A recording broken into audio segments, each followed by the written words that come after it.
बहुत सारे लोगों को सीटीसी और इन हैंड सैलरी के बीच में काफी कंफ्यूजन है। तो चलिए आज इस कंफ्यूजन को दूर करते हैं। सीटीसी का मतलब होता है कॉस्ट टू कंपनी।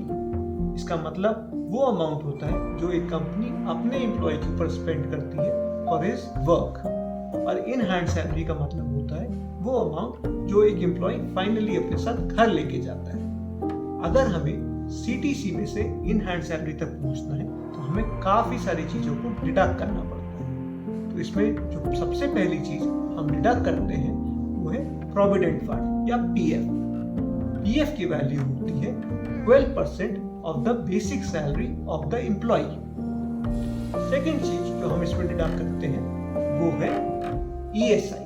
ईएसआई का मतलब होता है एम्प्लॉय स्टेट इंश्योरेंस फंड और इसकी वैल्यू होती है 0.75% of the gross CTC of the employ.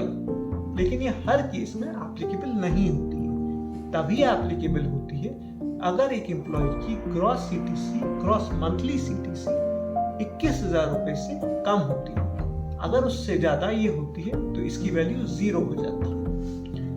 Third जो डिडक्शन हम करते हैं वो है इनकम टैक्स का, और इनकम टैक्स का deduction income tax slabs define करते हैं।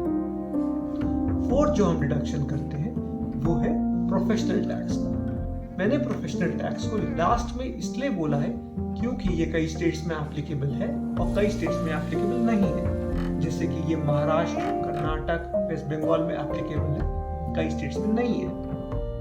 तो जब हम सीटीसी में से provident fund, ESI, income tax और प्रोफेशनल टैक्स को माइनस करते हैं तो जो अमाउंट आता है उसे हम इन हैंड सैलरी बोलते हैं।